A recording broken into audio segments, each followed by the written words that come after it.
Welcome to the Six Figure Therapist, where we discuss professional and practical ways for mental health practitioners to help others and make money.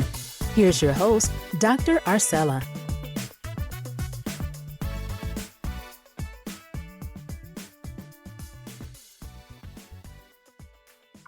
All right, hello, I am Dr. Arcella, and I want to welcome you. I am so excited. I want to welcome you to my first episode of Six Figure Therapist. And I have a very special guest here, and I can't wait. I'm going to tell you a little bit about her, and then I'm going to let her tell a little bit more about herself.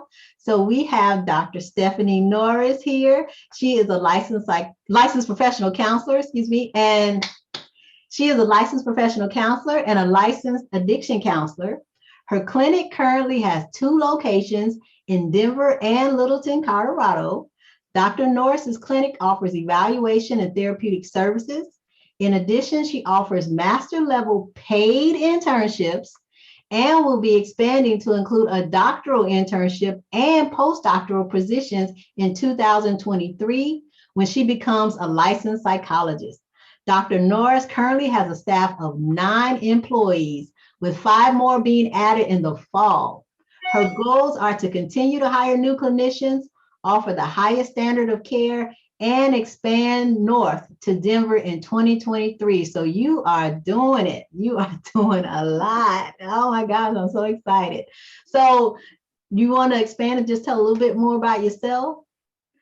Well, first of all, thank you so much for having me on today. I am so excited to be a part of this for you for so many reasons.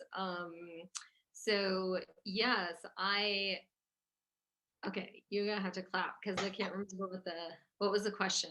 Just tell me about anything else you want to say about yourself besides what's on the what I just read. Fine now. Okay, that's fine. Okay, so let's start. So first of all, why don't you tell everybody? I've known you for some years now. So you want to just tell how we met? And one of the things that I'm enjoying on the podcast is I'm going to ask you stuff that I don't even know the answer to. So if we started off in a mentor relationship and mentoring, and I was mentoring you, but I don't even know how you came to come talk to me or anything. So maybe if you can share that. Yeah. So goodness, I can't even remember the year that I met you. It's been so long. I want to say it was 2016, maybe 2017. You were one of the first professors in my doctoral program, actually, at one of my residencies, to get up and just give a brief summation about yourself. You had indicated you had this successful private practice and that you had team members and employees and that you were really just kind of kicking butt. And I looked at you and was like, I want to be her. I need to figure out how to be Dr. Trimble. And so through a series of residencies where I had to talk with you about school, I remember going to you the very first time that I met you and saying, Dr. Trimble, I want you to be my dissertation chair. And you were just like, it doesn't work that way, lady. Like, there are a lot of steps we have to take to get there. And I just remember being intentional about staying in contact with you between every single residency. I got your contact information. That was on purpose because I wanted to network with you. I wanted to figure out what it was you were doing so I could mimic that. And maybe even take it a scale, just a step up. You took it way up, lady. You took it way up.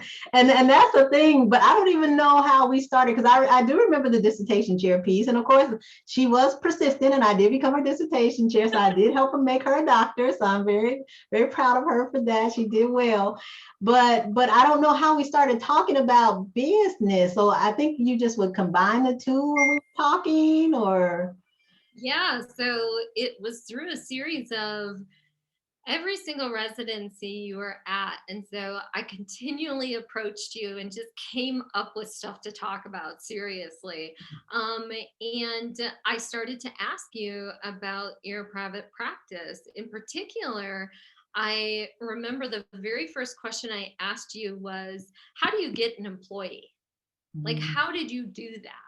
And so you literally sat down with me. I got out a pen and paper, and you said, you need to get an intern. You need to either A, get an intern, or B, put an Indeed posting on and hire somebody who is post graduate school, like looking for licensure, hours to collect for licensure. And you told me exactly what to do. You said you need a contract, you're going to pay them you told me at the time it was a 60-40 split. Okay, Mhm. that's what you recommended. And you're going to get them just a little office space. You're going to get yourself a little office space. You're not going to spend a lot of money on your office space. And you're just going to start feeding them clients. You're just going to start advertising that you've got this intern or this like postgraduate pre-licensed individual on your staff and you need clients for them. So I remember going home and doing exactly what you told me, and Mhm. I hired my very first person. Then we had a residency about 3 months later. And I went back to you and said, okay, I did exactly what you said, but I am not getting her clients. I have no idea how to get clients. Every time they call, I am telling them about this intern that has open positions because I did end up hiring an intern. Mhm. And you were like, oh, no, no, no, no. You are saying it all wrong. You need to say this. Mhm. And so you gave me the very specific script every time I got somebody. And you even told me out of pocket, don't charge more than $50 per hour, per session for that individual. So I went home and I did exactly what you told me to do. I remember coming back 3 months later and telling you, Dr. Trimble, she's full. Mhm. She can't take any more clients, and she has 24 sessions per week. And I just remember you just doing this happy dance, and I was doing the happy dance. I was so excited. And I said, well, how do I get another one? And then you were like, whoa, why don't you get through your dissertation first and your internship before you go and do that? Which is exactly what I did. Okay. And so then, so you started building it. And I remember some of those conversations, and I still didn't know how far you were going to go because I don't even remember your true vision. And I wondered, like you said, each few months, did your vision change over time? Like what was, so as you kept adding, like, did you have a vision? Did you have a monetary vision, or did you have a practice vision? Like what, or both, or? It was both. I wanted to be a six-figure therapist. That was my primary goal, and from a financial perspective. But my big picture goal was to own a clinic in several locations in the state of Colorado where I reside, and to build a team that was so cohesive and bonded with ethical individuals where we weren't gossiping, but we were treating each other with a lot of respect. And I remember coming to you and talking to you specifically about employees and the relationships with employees, and you giving me advice about how you treat your staff and how you yourself, I remember you telling me that you didn't pay, I believe it was like pay your interns for report writing or something. I can't remember exactly, but that you'd always give them a little extra Mhm. as a token of appreciation for their hard work and for their effort. But in addition, you always told me it treats them like a professional. Mhm. and that they would in turn treat you and your clients and your practice with the respect that it deserved, and that you could create this team environment that was so cohesive and bonded, that adding individuals would just kind of like fit like a glove. Mhm. And so my overarching goal was to have my own clinic in several locations, providing both evaluation and therapeutic services. Mhm. Yeah, and that's the thing. Yeah, so I do always say pay people well, right? Pay them their worth.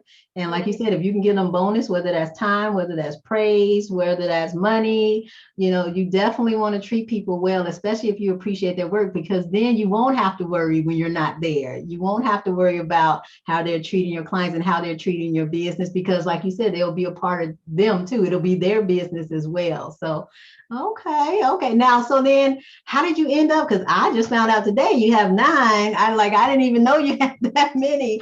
So how did you end up with 9 people? Like, oh my gosh. So what so that's just because of the different locations, or yeah. Well, my primary location is in the Denver Tech Center, DTC in Denver. It's a pretty popular area. So that's kind of where I guess you could call it my headquarters is going to be, Mhm. um, and where we have launched from. And so what I did, I was in my internship last year, finishing up school, finishing up my dissertation, and I couldn't work very much.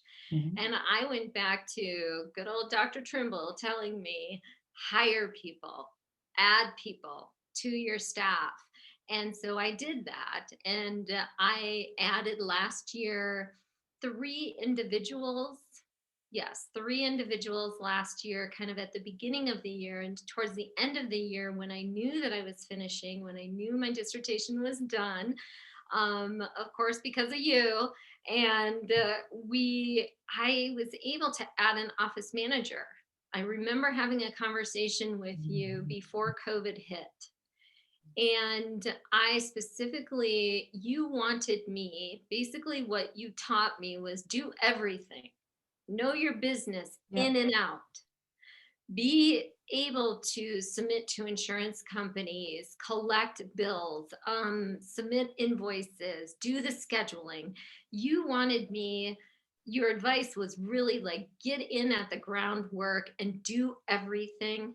And then when you get big or when you add people or you get busy doing something else, that's Mhm. another key point you told me is in this field to diversify, Yep. have your hand in many different things, not just therapy, because that's how we burn out, which you are so correct about.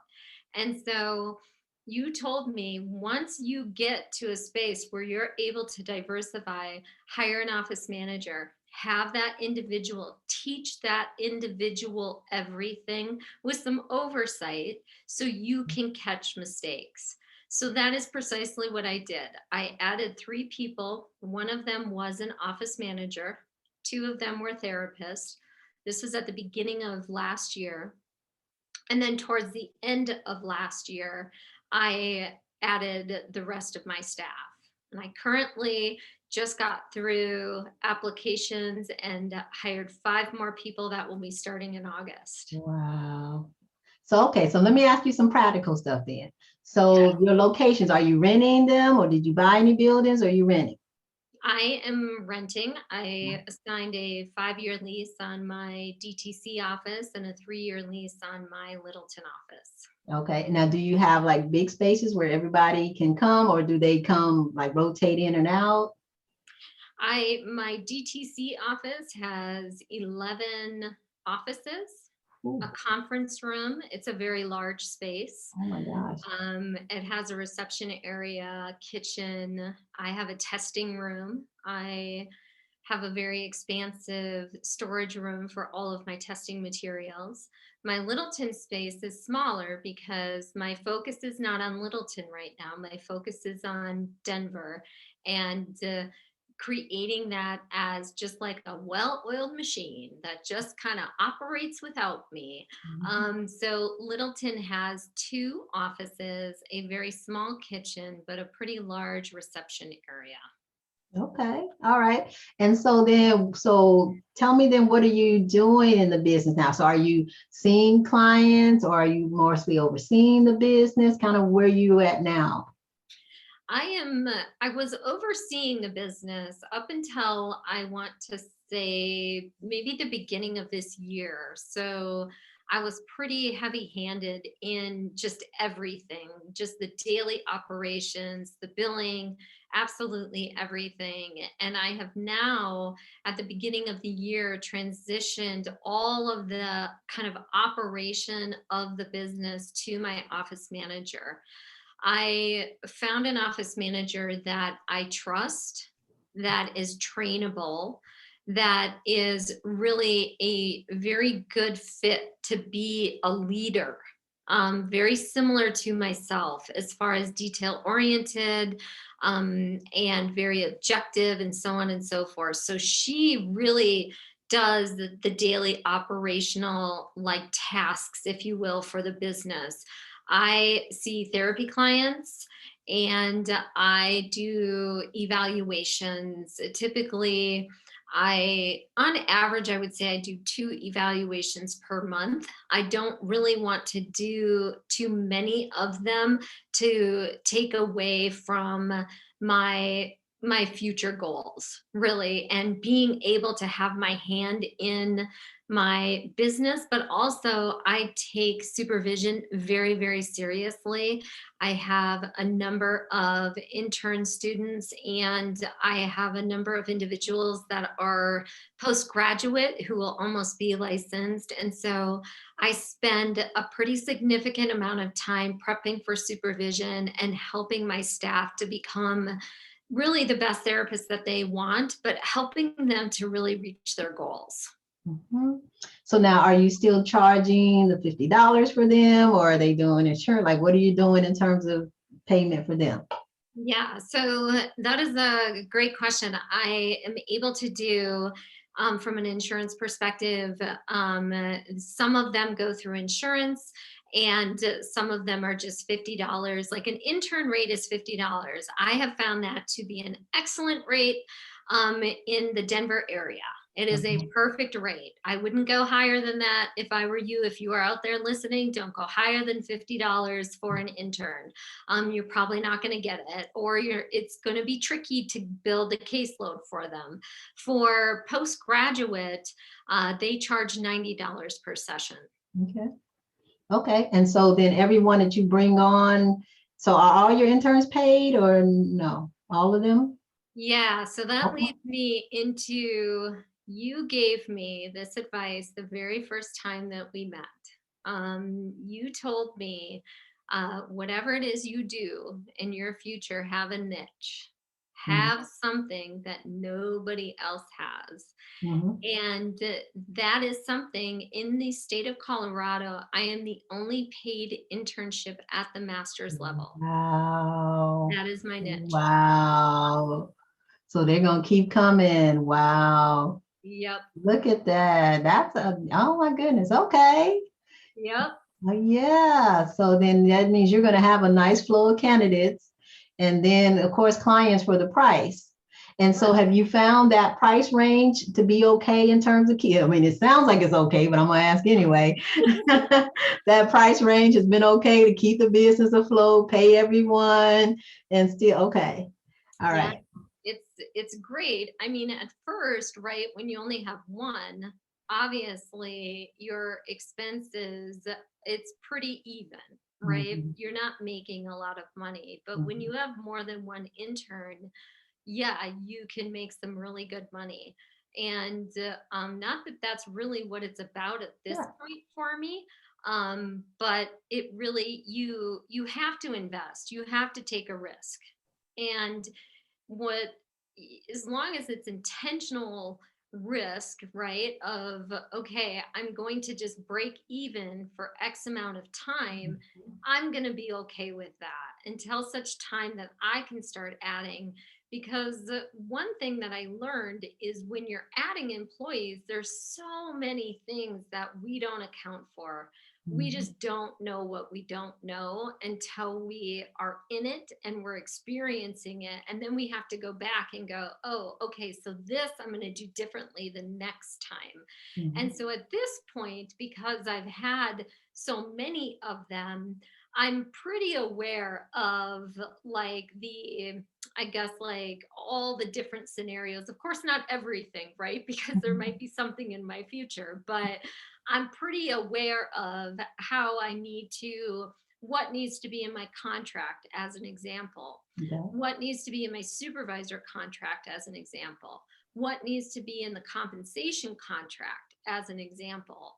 And so it's all these like learning experiences that have helped me to create, in my opinion, a very good internship program that, yes, is highly sought after. My applications that come in are too many to count, considering I only take, well, now I take 5, but at the time I was really only taking 1.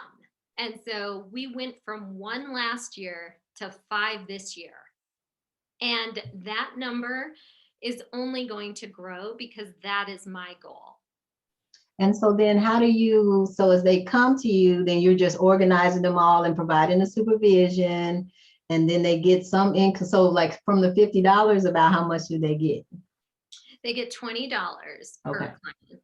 So is this an hour or how long? Yes, 1 hour. Okay, so even though that may seem like a small amount based on and not having any paid internship, right? That's still pretty good if they keep doing that, over time. So Right. yeah, okay. And so you haven't had any, now, so tell me, have you had any issues with anyone that you've hired or anything like that? Of course, you don't have to say any names or anything, but have you had any things that you figured out that in this hiring process, especially as you're expanding so quickly, have you had, I know you're saying the contracts you were able to fix, but anything else? Yeah, I would say there's definitely personnel issues. You have to be careful. I think this is the one thing that I have learned is that a lot of people want to open a private practice and they want to work for you because they want to learn how to do that. They're not interested in the training.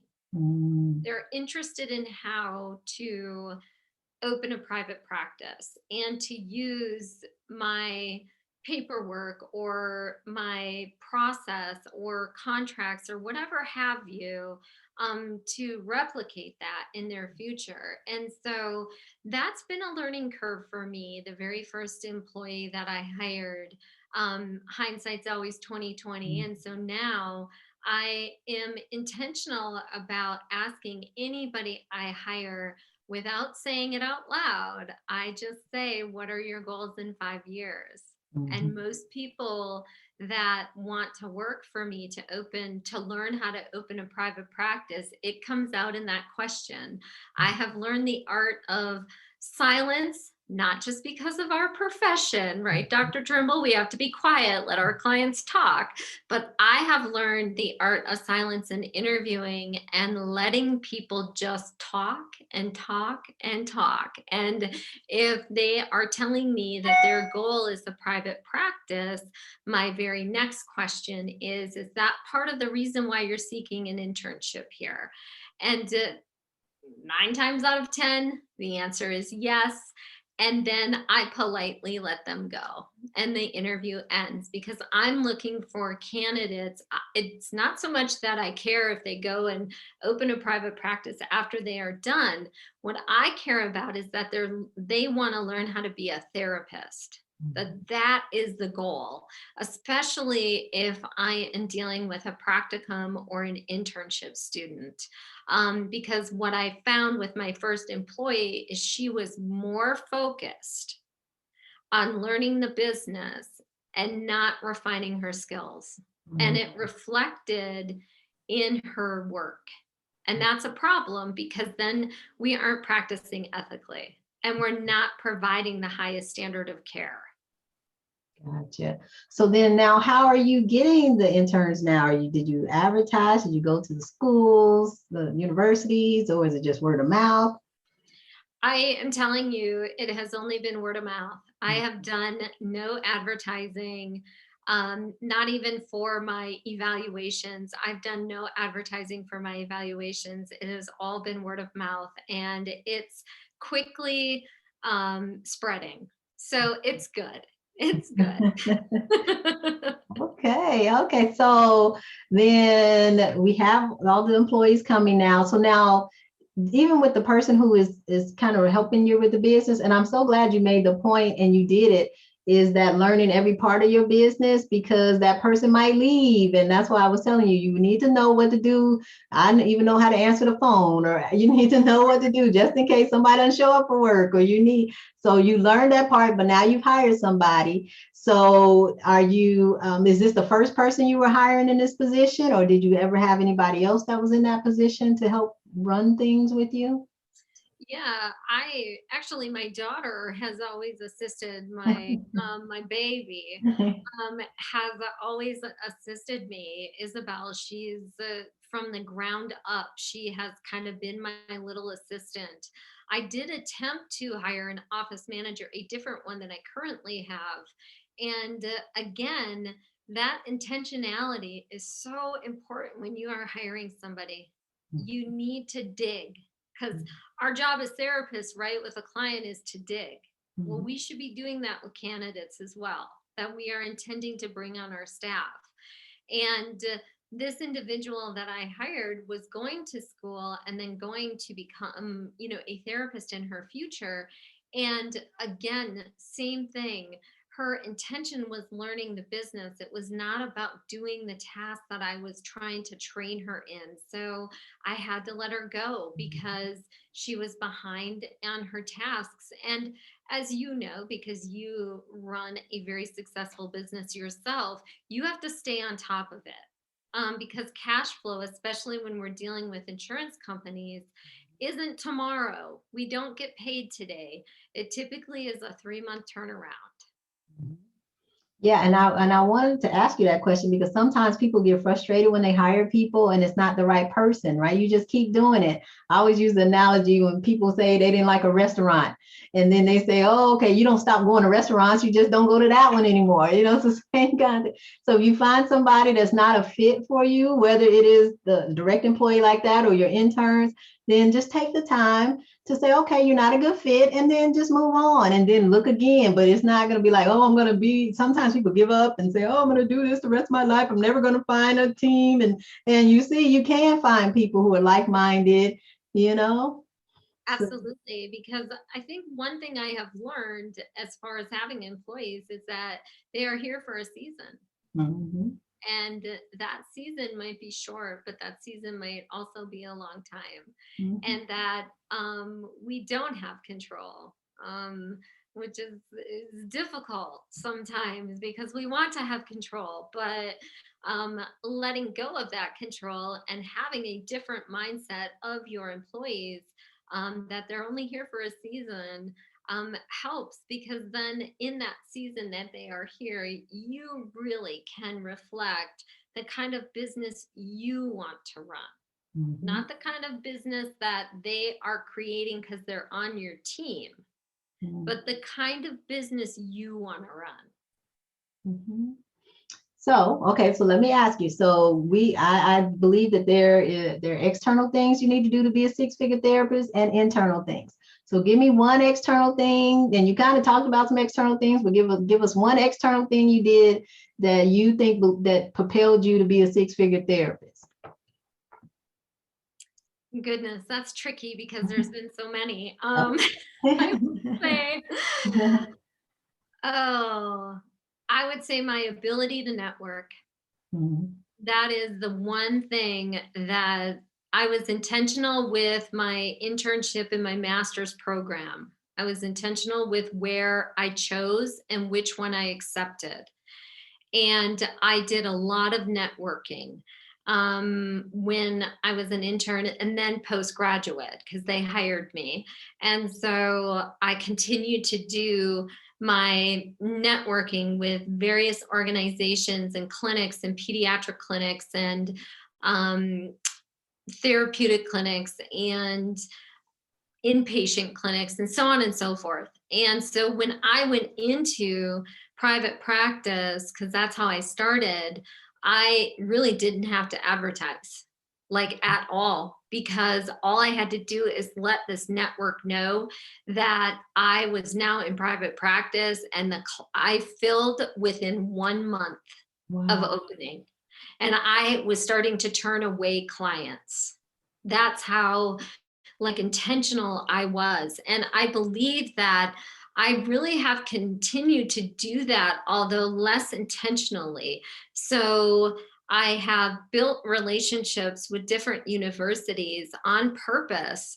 And those are the primary universities that I get a lot of my intern applications from. And Mhm. again, not that I was like, hey, I do this paid internship program and I really need people. No, it was different. It was like, there is a clinic that offers therapeutic services, that does pro bono work, that does sliding scale fees. And so if you have students that need services because your clinic is full, send them my way. And it was through those conversations that they were, do you offer a internship program? Well, as a matter of fact, I do, and it's paid. Okay. And so what's one internal thing that you had to do or you think you're having to do?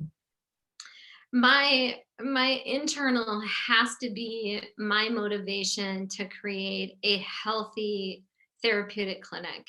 I have such a strong drive and a very generous heart. And I really believe that those two things combined have made me as successful as I am. I don't have turnover on my staff. And I think there's a reason for that, because I am on the outside the same person on the inside. I show up the same exact way, and truly do care about my employees. I very much care about them, and I very much care about the clients that we serve. All right. So then what's your now? So I know you want to have different locations and stuff, but if we got the vision all the way out there, what's the where you'll sit there and say, "Oh, I've done it." What's that vision? My goal is to have 5 clinics in the state of Colorado, Okay. that are large. So I would like to have, 20 employees in every single one of them. I would like to continue with my master's internship program and develop a doctoral internship program. My goal is to become a APA, Wow. clinic for doctoral students, and be a part of that, in addition to APIC for programs that are not APA accredited, such as the one I went to. And so that's really my goal, in addition to postdoc positions and opening that up, as well as postmasters. I currently do that, but I want to continue to do that. And I want to have evaluation services across the board. I specialize in autism evaluations and every other evaluation that is out there. And there is a need for that in our community. And so I want to do that, in addition to offering different therapeutic services, such as an ABA component in my clinics. And so I really want a one-stop shop in 5 different locations in Colorado. All That's my right. goal. All right. All right. So I can't wait to hear how it happens, because I will say, and I told you inadvertently, the reason I'm so excited you're here, you are the first person before this concept of six-figure therapist was even thought about.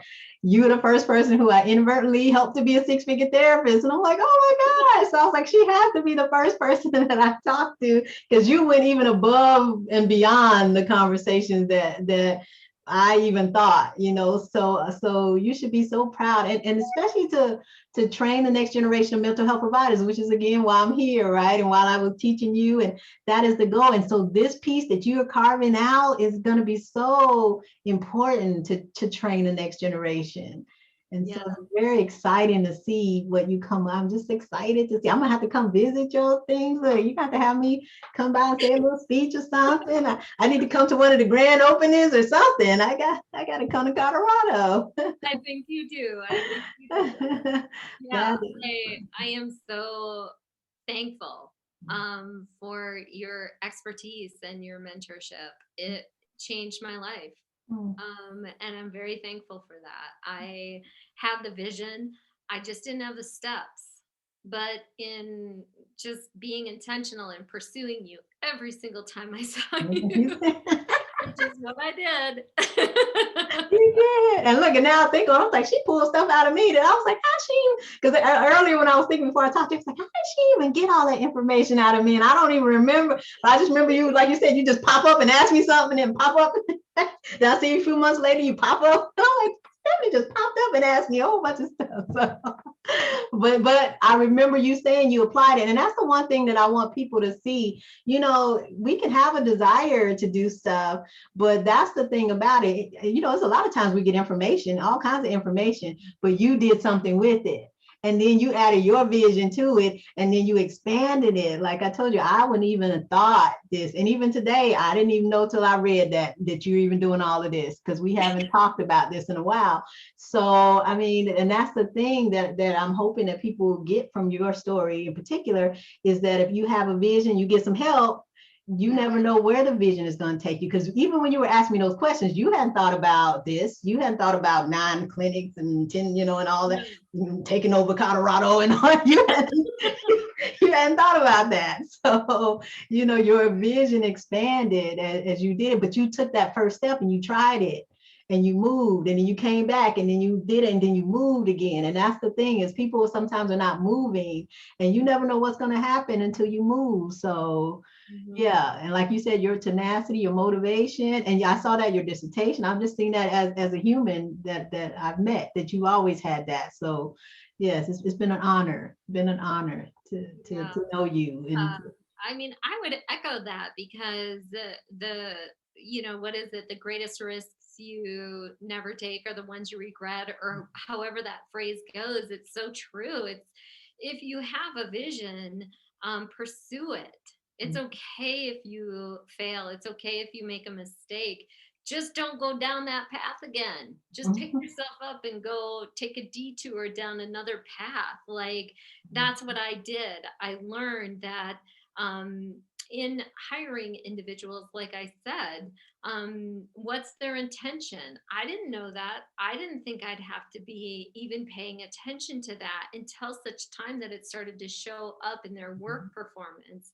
And then it became something, oh, okay, I'm not doing that again. Now I'm going to be intentional in my interviewing process and be selective. I'm also going to be okay if I don't hire anybody this time around, because the right person will come.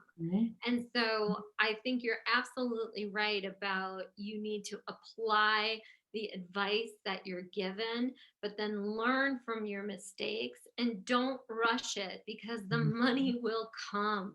Trust me. I'm living proof of it. Yeah, so thank you so much. I appreciate it. Hopefully you'll come back and let me know, and give me some updates. And we'll have all your information in the link, so everybody will be able to find you. So if you all in the Colorado area and need some assistance or want to learn, we need to get a program together so you can so you can teach at some point too. But if you want to talk to Dr. Norris, we'll have all of her information, so you'll be able to talk to her and contact her. And again, I'm definitely gonna have you back, because I want to see what happens when, you know, you keep expanding. And actually, I may need to talk to you about some expansion stuff, because I kind of have that vision too of a big center and all that. So we'll talk about that another time. But you might be able to help me to do something too with myself. So so thank you so much. I appreciate you. You're so welcome. Thank you so much. It was great.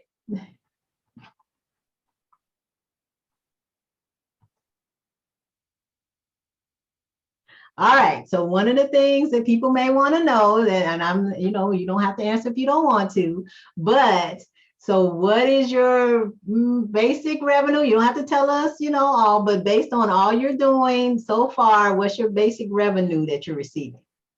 This year, I'm projected to receive over 600,000, and next year I will be a 7-figure therapist. Wow. Yeah. Yeah. I need to come to Colorado. I need to come talk to you. Now look, you passed the teacher. No, wait a minute. No. That's awesome. Oh my goodness. Yeah. Wow. So we're 7-figure. Okay, you're gonna make me change the podcast. 7-figure therapist now. Oh my gosh, that is so awesome. Okay, all right. And this is the thing, and you mentioned this earlier about the money, and I want to still dispel this myth, because I think that people think that, again, the money piece is important, but it is important, right? Because you have, like you said, your daughter, you have children to take care of, but also money helps you to take care of other people too. Like, I don't know what else you do with the money or how you. Yeah, I would say that my employees get a little gift card of some sort every single month as a token of my appreciation. So for example, in May, they each received an hour massage. Mm-hmm. And so every month I do that, and I give bonuses to my employees. Mm-hmm. It's important to give back to them. And so, for example, one of my employees has really been worked on a logo for us and created that. So she was compensated for that. Even despite the fact that she was like, oh, I'm just doing this because I love marketing and it's kind of my side gig. But I was like, no, you're appreciated. Your work is noticed. And so we need to take care of our employees. And if that means that they are burnt out and you see that they are burnt out, it isn't about the money. It is about them canceling clients so they can have a reset. And yes, is that a lost revenue? It is. But it is more important that they feel supported and a priority over the bottom line. And that's really the environment that I have created for my employees. We also do fun things. Now, this is like pre-COVID, now after COVID, of course, where we'll get together, we'll just go out to dinner, or they'll come over to my house. So I do a lot of different things to promote the cohesive environment, and because I want my employees to be connected, to use each other, because just because I'm the boss or just because I'm one of their supervisors does not mean that their peers don't have something really good to say that's actually better than what I would have said. And so I really encourage that environment on my team. And if you build the revenue, then you do have time, like you said, if you lose a little bit, you can still have a cushion. You can still help them to do what they need to do and give them those times off. So the money is still important. But the other thing is that I appreciate about the setup that you have is that you're saying we give low cost services. So we're helping more people. Yes. Right. And you're helping them people, because I know I didn't get much money when I was training, and we know in our profession we don't get a lot of money when we're training. So even some money, like you said, you're the only one. Think about that. That's crazy to be the only one in a whole state like that, or in that area. That's, and so what value are you bringing to those people that you're the next generation, and what you're doing for them? So it's just a lot that goes into it. So I just wanted to I thank you for sharing that with us. And I just appreciate you so much, very much for coming. And of course, I know there's a lot of other topics that we were talking about, because the building, we could talk about the leasing, we can talk about this. So I'm sure you'll be back and come and share some more with us. So again, we're going to keep track of you and see how everything is going. That sounds awesome. Thank you so much. Thank you. Thank you for giving some of your time to listen to the Six-Figure Therapist. If something was said that taught or inspired you, please join us on our mission to uplift and empower mental health practitioners. You can become part of the movement by sharing this episode, subscribing to the podcast, and leaving a review. We can also be found at Six Figure Therapist on YouTube and Instagram. Until next time, we wish you wellness. And remember, broke is not your color.